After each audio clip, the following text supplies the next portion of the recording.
If you're looking for an ergonomic keyboard that also doesn't break the bank, I think this is the perfect keyboard for you.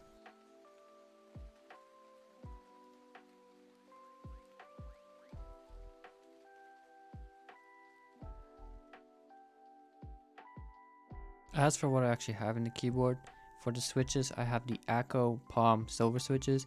These are a light and pretty fast switch. These are Akko's line of switches that are pretty much meant for gaming. As for the keycap set, I have the Akko black on white ABS SAL keycap set. This is just a minimal black on white keycap set that matches the board pretty perfectly. The overall design of this keyboard is pretty minimal, and with the steel weight on the back of the keyboard, it definitely makes it feel more premium and even has a tasteful design to it. If you love a flexible and bouncy typing experience, you're gonna absolutely love this keyboard, as it does feature a traditional gasket style mounting system. If you don't know what that means, just imagine the PCB in your keyboard is basically being held up by springs. It's pretty much the easiest way I can describe it.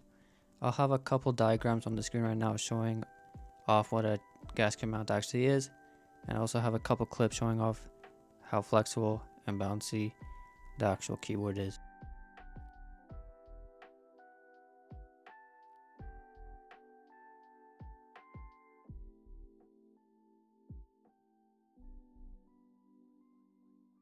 The switches in this build currently are the Akko Silver Palm switches. Akko labels these as a gaming purpose switch with a light actuation force. It takes around 43 grams to actually actuate the switch. They also label these as smooth and creamy, which I can 100% agree with. These are by far my favorite stock switch. These do come unlubed, and there is some scratchiness to the actual switch, but that can be easily fixed with lube.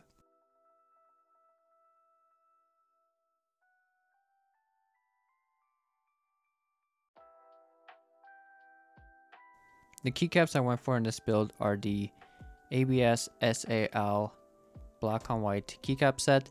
These are a pretty affordable offering. These are double shot. They are also ABS. They're not PBT, so there will be some shining over time, but in the month I've used these, the quality has pretty much stayed the same on them.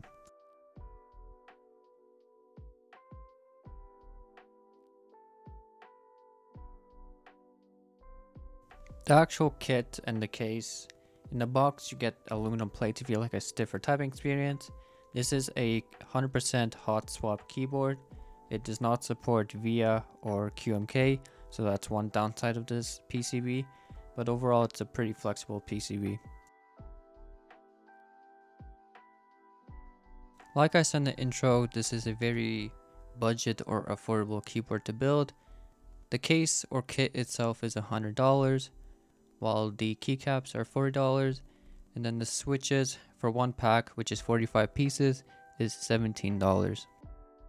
Like I said, this keyboard does not support VIA or QMK, so you have to rely on their software that they give you. The software is alright. You can control RGB, set macros, change key bindings, everything you would expect from a keyboard in this price point.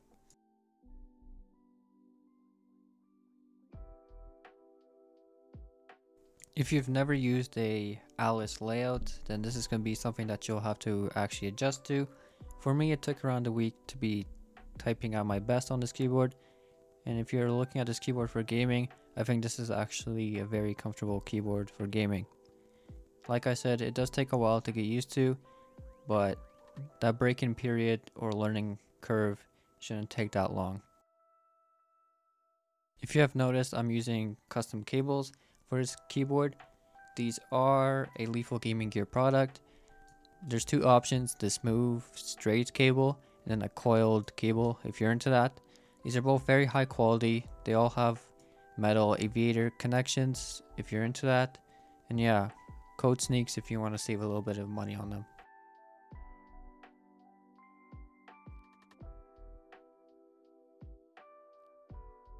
To conclude the video, I'm just going to throw in a typing test to show you off how this configuration of this keyboard sounds. And yeah, thanks guys for watching, and peace.